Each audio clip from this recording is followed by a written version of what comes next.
Hi guys, my name is Jacindy Gauman from BSED 1B English. And I am Eileen Polisco from BSED English 1B. And for today's video, we will be going to discuss about the consonants, the vowels, and give examples of each. Let's get started!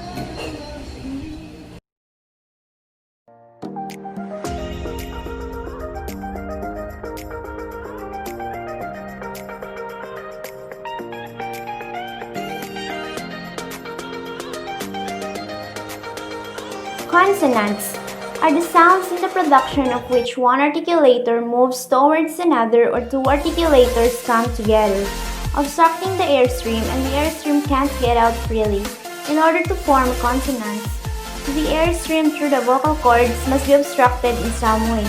Therefore, consonants can be classified according to the place where the airstream is obstructed, the place of articulation, and the way in which the airstream is obstructed, the manner of articulation.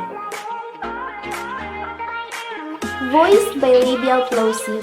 The voice bilabial plosive or stop is a type of consonantal sound used in many spoken languages. The symbol in the International Phonetic Alphabet that represents this sound is B, and the equivalent X-Sampa symbol is B. The voice bilabial plosive occurs in English, and it is the sound denoted by the letter B. Example of this is boy. Voiceless alveolar plosive. The T sound is a very common sound cross-linguistically. The most common consonant phonemes of the world's languages are T, K, and P. Most languages have at least a plain T, and some distinguish more than one variety. Example is T, Peter, cat. Voice alveolar plosive. The voice alveolar plosive is a type of consonantal sound used in some spoken languages, the symbol in the International Phonetic Alphabet that represents voice, dental, alveolar, and postalveolar plosives. Although the symbol can be used to distinguish the dental version, see voiceless dental plosive. In the equivalent of X-Sampa symbol is D. For example, admit.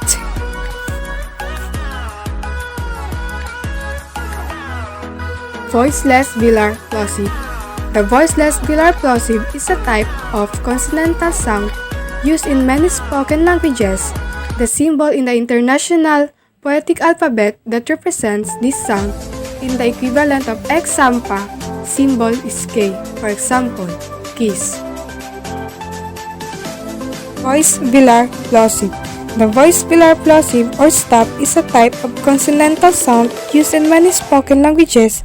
Some languages have the voice velar plosive, which is articulated slightly more front compared with the place of articulation of the prototypical velar plosive, though not as front as the prototypical palatal plosive, for example, great.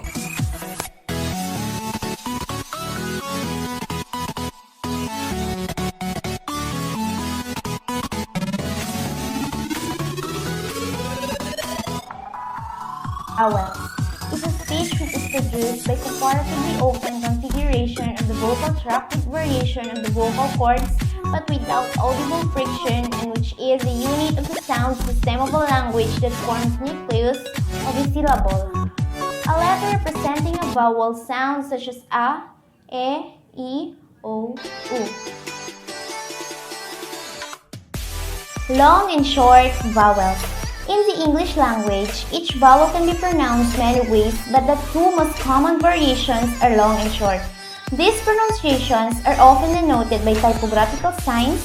A curved symbol above a vowel represents short pronunciation. A, e, o, u. Long pronunciation is indicated with a horizontal line above the vowel a, e, o, u.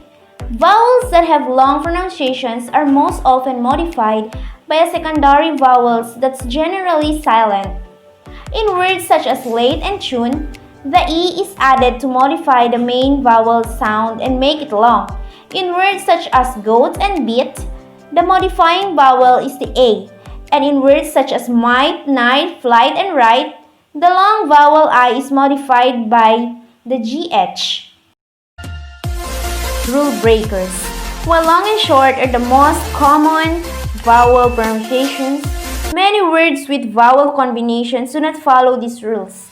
For example, doubling the O in the word moon produces a long U sound, and Y in the duty do not only modifies the U to an U sound, but is pronounced as its own syllable with a long E sound. Words that must be pronounced on a case-by-case basis because they seemingly don't follow any rules such as aardvark, height, and diet can be confusing for those first learning English. Vowels pronunciation. Vowels comprise the principal sounds of syllables and form a major category of phonemes, the distinct set of sounds that allow listeners to distinguish one word from another in speech. For example, Standard American English has fewer vowel distinctions than Standard Southern British English. So, White, a Londoner from Mayfair, would likely pronounce the words Mary, Mary, and Mary. In the three barely different ways, these three words sounds pretty much the same to the majority of Americans. Using poetics to pronounce vowels correctly. As challenging as it may be to learn every correct vowel pronunciation with so many rules and exceptions, there is actually a fairly easily to learn system that can help poetics. Poetic is a brand of linguistics that deals with how speech is produced and effects, offsets, and written symbols that represents each base unit of sounds in a language.